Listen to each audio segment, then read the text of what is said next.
வணக்கம். வணக்கம். Okay. Viswanathan and sons படம் பார்த்துட்டு வந்திருக்கீங்க. உங்களுடைய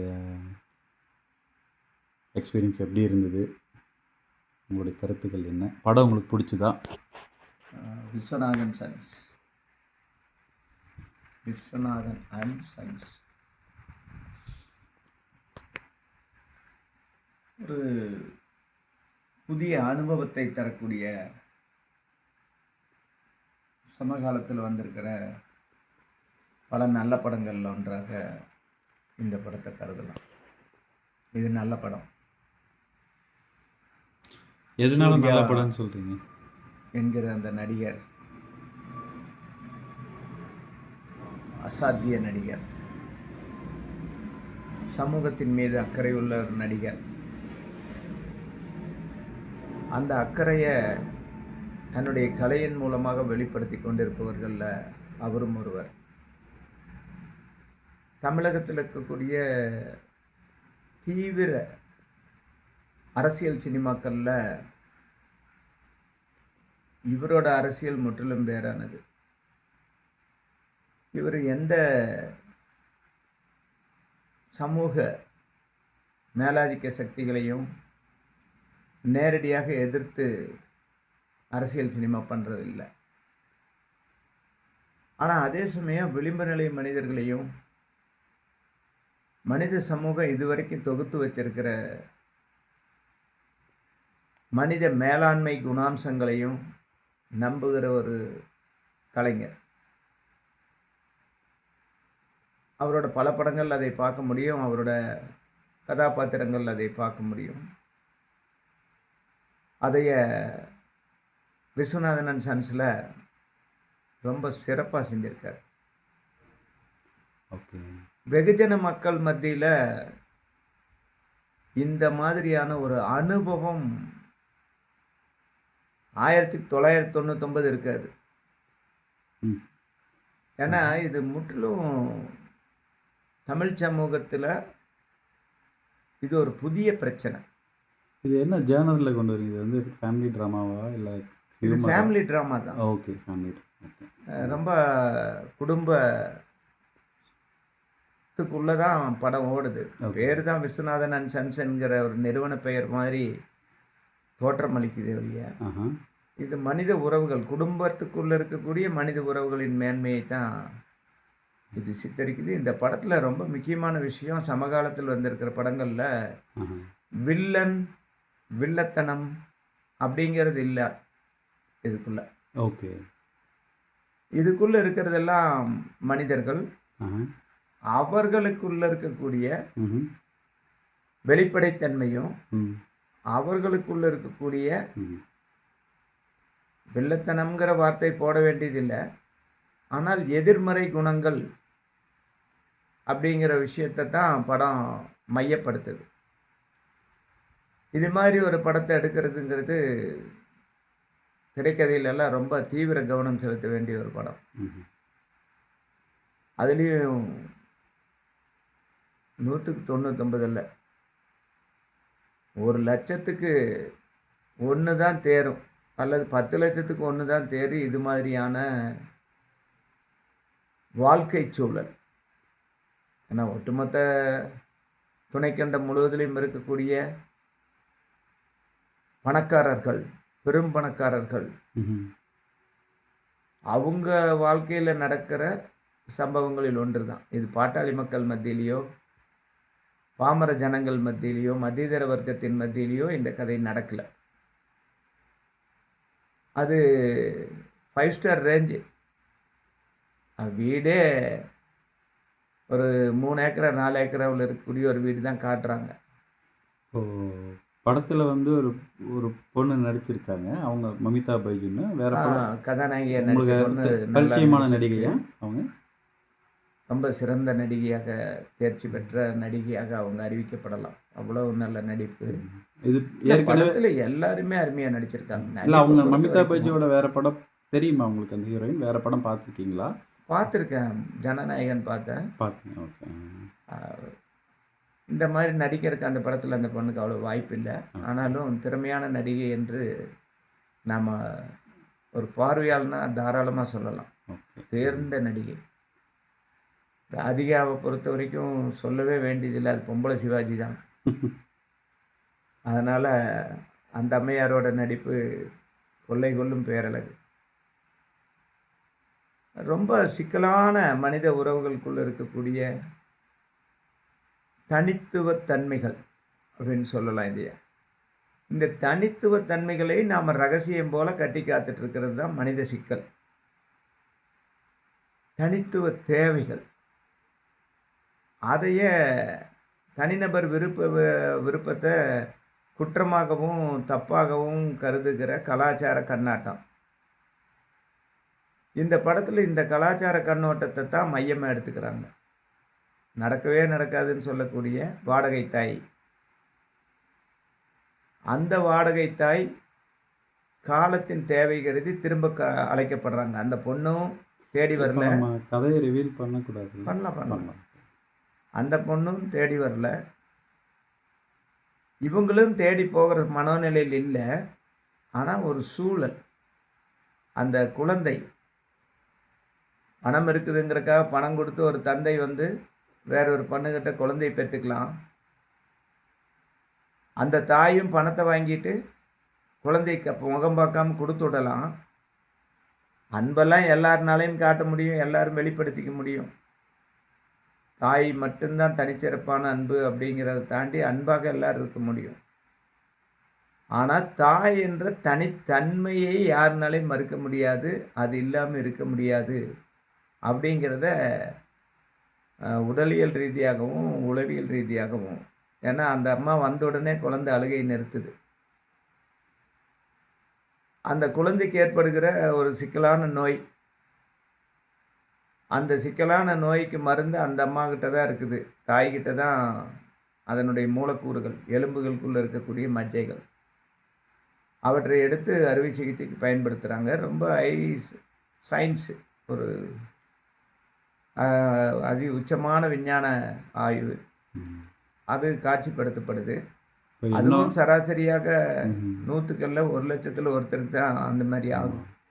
இப்போ இந்த படம் வந்து பல விஷயங்களை முன்வைக்குது, பல முக்கியமான விஷயங்களை முன்வைக்குது. இது கண்டிப்பாக நம்ம ஒரு 3/4 மணி நேரம் 1 மணி நேரம் ஒரு போட்காஸ்ட்டாக போட வேண்டிய ஒரு முக்கியமான படமாக நான் பார்க்குறேன்.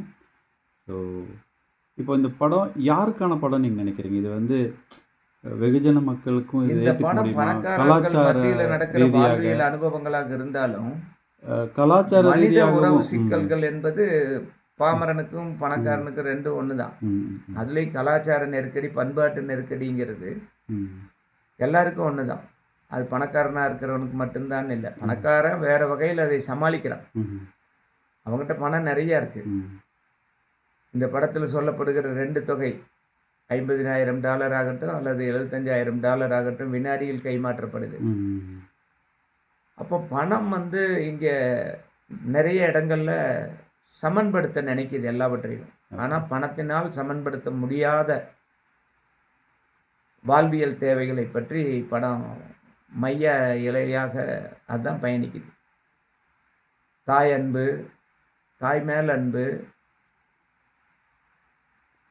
குழந்தையின் மேல் பற்று, குழந்தை பற்றிய பொறுப்பு, குழந்தை வளர்ச்சியில் தாய் தந்தையருக்கு இருக்கிற பொறுப்புணர்வுகள். எதாச்சியா ஏதோ ஆக்சிடென்ட் மாதிரி ஏதோ தோணுச்சுன்னு எதையாவது ஒரு தந்தையோ தாயோ செய்ய போக அது குழந்தையை எப்படியாக ஒரு நீங்காத வழியாக உண்டாகுதுங்கிறதையெல்லாம் உலகத்தினுடைய மிக மேன்மையான இலக்கியங்களில் நான் வாசிச்சிருக்கேன். அது மாதிரியான வாசிப்பு இருக்கிறதுனால இது ஒரு மேன்மை மிக்க திரை இலக்கியமாக மாறுது. அந்த மனித உறவு சிக்கல்கள் நம்ம எடுக்கிற முடிவுகள், ஒரு கோபத்திலேயோ ஆவேசத்திலேயோ அல்லது ஏற்படுத்துகிற அந்த கணத்திலேயோ எடுக்கிற உணர்ச்சிகரமான முடிவுகள் மனித வாழ்க்கையை எப்படி தீர்மானிக்குது, அப்புறம் மனித வாழ்க்கை எப்படி அந்த இடத்த கடக்குது. ரொம்ப அழகான விஷயம். ரொம்ப மேன்மையான மனிதர்கள்கிட்ட அதிகமாக பார்க்கக்கூடிய விஷயம் என்னென்னா, விசுக்குன்னு கோவப்படுவாங்க, கோபத்தில் ஏதாவது ஒன்று சொல்லிடுவாங்க இல்லை செஞ்சிருவாங்க. அப்புறம் அடுத்த வினாடியே மறக்கிறவன் ஞானி. அடுத்த வினாடியே மறந்துட்டு சபிப்பான் மகான். கோபம் வந்துட்டா சித்தர்கள், மகான்கள் சபிப்பாங்க. அடுத்த வினாடி அந்த சாபத்திலேருந்து எப்படி விலகிறதுன்னு அவங்களே வழி சொல்லிடுவாங்க. இதுதான் மகான்களின் கோபம், ஞான கோபம். வெகுஜன மனிதர்கள் மத்தியில் அந்த கோபம் கொஞ்ச நாள் நீடிக்கும். சாதாரண மக்களாக எவ்வளவுக்கு எவ்வளோ நீ சாதாரணமாக இருக்கிறியோ, எவ்வளோ நாள் ஒன்ற கோபத்தை நீ இறுக்கி பிடிச்சி வச்சிருக்கிறியோ, அவ்வளவுக்கு எவ்வளோ நீ சாதாரணமானவன்னு அர்த்தம். அதுதான் அடையாளம். இப்போ சராசரிகள் மத்தியில் அந்த கோபங்கள் எவ்வளோ காலம் நீடிக்குது, அப்புறம் வாழ்க்கை அது எப்படி அந்த காலத்தையும் அந்த இடத்தையும் அந்த சூழலையும் அந்த மனிதர்களையும் மாறின பிறகு அந்த கோபம் தேவையற்ற ஒன்றாக மாறிப்போகிற அந்த பேருண்மை ஒரு படைப்பின் மூலமாக அம்பலப்படுத்தப்பட்டிருக்கு. இது மனிதர்களுடைய மனங்கள் குறித்து, மனிதர்கள் மக்களின் மீது நேசிக்கிற போது அன்பே ஒரு அதிகாரமாக மாறுறது, அன்பே ஒரு ஆவேசமான வெஞ்சனத்துக்கும் காரணமாக மாறுறது, இதையெல்லாம் தாண்டி கோபம் இல்லாமல் அன்பை அன்பாகவே வெளிப்படுத்துகிறது, உண்மையை உளப்பூர்வமாகவே வெளிப்படுத்திக்கிறது. அப்படிங்கிற போது வாழ்க்கை எவ்வளவு அழகானதாக மலர்ச்சியானதாக மாறுதுங்கிறத இந்த படம் ரொம்ப அருமையாக சித்தரிச்சிருக்கு. இப்போ நீங்கள் இப்போ இந்த மாதிரி படங்கள் வரும்போது வேறு வித்தியாசமான கதைக்களத்தை கொண்டு ஒரு புதிய விஷயங்களை பேசும்போது, மக்கள் உள்ளுலக பிரச்சனைகளை பற்றி அவங்க பேசும்போது, இது நம்ம வெல்கம் பண்ண வேண்டியது நம்மளுடைய கடமையாக இருக்குது. அப்போது நீங்கள் இந்த படம் வந்து கமர்ஷியலாகவும் எடுத்திருக்காங்க, அதே சமயத்தில் ஆழமான உளவியல் உறவு சிக்கல்கள் இதெல்லாம் பேசியிருக்காங்க. ஒரு சினிமாவு குறித்தான எல்லா கமர்ஷியல் தன்மையும் இந்த படத்துக்குள்ளே இருக்குது. இளைஞர்கள் கொண்டாடுவதற்கு, மத்தியதர மக்கள் வந்து தன்னை திரும்பி பார்ப்பதற்கு, மூத்தவர்கள் தங்களை பக்குவப்படுத்தி கொண்டு பெரிய மனிதர்களாக வாழ்வதற்கு, எல்லா வகையிலுமே இந்த படம் எல்லாவற்றையுமே கவனம் எடுத்திருக்கு. இந்த இயக்குனர் மிகச்சிறந்த ஒரு இயக்குனராக இந்த படத்தை உருவாக்கியிருக்காரு. இப்போ இது இன்டெலெக்சுவல்ஸ்க்கான படமா இல்லை வெகுஜன மக்களும் கொண்டாட முடியும்னு? இது வெகுஜன மக்களுக்கான படம். ஓகே. இது புத்திஜீவிகளுக்கு இப்படி சினிமா வேண்டியதில்லை. அவங்களுக்கு கோட் பண்ணி ஒரு வரியில் 2 வரியில் கோட்பாடு ஏதாவது சொல்லிட்டு போயிடலாம். ஓகே. அவங்க தான் மொத்த அறிவு குத்தகைதாரர்களாச்சு. ஓகே. அதனால் அவங்களுக்கு இவ்வளோ பெரிய படம் வேண்டியது இல்லை. இப்படி ஒரு சவாலான சிக்கலான வாழ்க்கை சூழல் வேண்டியது இல்லை. அதனால் பாமர ஜனங்களுக்கு தான் இது விளிம்பு நிலை மக்களுக்கான அல்லது அனைத்து மக்களுக்குமான சினிமா. இது வெறும் இளைஞர்களுக்கான வெறும் கவர்ச்சி கொண்டாட்டம் அப்படி அல்ல. இது அதிரடி ஆக்ஷன் படமா? ஆமாம், இதில் அதிரடி ஆக்ஷன் காட்சிகள் இருக்குது. சூப்பர் ஹீரோ கதையா? ஆமாம், இதில் ஹீரோ பறக்கும் போதே சூப்பர் ஹீரோ தான். அவர் துப்பாக்கி எடுத்து சுட்ட முதல் குண்டே பாயிண்ட் அடிக்குது. அதைவே அவங்க பயிற்சியாக கொடுத்து முறையாக தேர்ந்தெடுத்து ஒலிம்பிக்கில் அவர் வெற்றி பெறக்கூடிய ஒரு சிறந்த விளையாட்டு வீரராக அவர் சித்தரிக்கப்படுறாரு. சண்டை காட்சிகளில் அவர் சூப்பர் ஹீரோவாக ஒருத்தரே அடிக்கிறாரு. அதுக்கான ஆரோக்கியம், அதுக்கான உடற்கட்டமைப்பு, எல்லாவற்றிலும் பொறுப்புணர்ச்சி, எல்லாவற்றையும் குறித்த மதிப்புணர்ச்சி, எல்லார் மீதான மதிப்புணர்ச்சி கொண்ட மிக உயர்ந்த பண்பாடுள்ள மனிதன் தான் சஞ்சய் விஸ்வநாதன் காட்டப்படுறார். அதுக்காக அவர் நிறைய சாக்ரிஃபைஸ் பண்ணுறார். அது வந்து பொறுப்பானவர்களுக்கு இருக்கக்கூடிய சவால்கள். அந்த பெயின் தான் பொறுப்பானவன் பொறுப்புலேருந்து விலகிறானா இல்லையான்னு பரிசோதிக்கிற இடம். அந்த பெயினெல்லாம் படத்தில் இருக்குது. படம் கடைசி வரைக்கும் போய் இந்த தமிழ் கலாச்சாரத்துக்கு இதுவரைக்கும் கலாச்சார இறுக்கங்கள் கட்டி காத்து வந்த எத்தனையோ அம்சங்களை இந்த படம் போகிற போக்கில் தட்டி விட்டுட்டு போகுது. இதில் கதாநாயகன் கதாநாயகி மட்டுமே மனசில் நினைக்கிற சீதாராமனாக இல்லாமல் அவன் ஒரு கோகுல கண்ணனா, அவன் வந்து ஆனால் எங்கேயுமே நாரசமான காட்சிகளே இல்லை. ஆனால் அவன் ஒரு கோகுல கண்ணனாக சித்தரிக்கப்படுறான். இந்த கதையில் கடைசியில் வரக்கூடிய பெரிய மனிதர், எல்லாரும் மதிச்சாக வேண்டிய குடும்பத்தின் பெரிய மனிதர், அவர் தான் ஒரு கோபாலகிருஷ்ணன் தாங்கிற மாதிரி தன்னைத்தானே சொல்லிக்கிறாரு. தன்னை விட 30 வருடம் இளையவனான பையனை பார்த்து 2 பேரும் ஒன்றா போகலான்னு சொல்கிறார். அதெல்லாம் உடைக்கிறாங்க, தட்டி எடுக்கிறாங்க.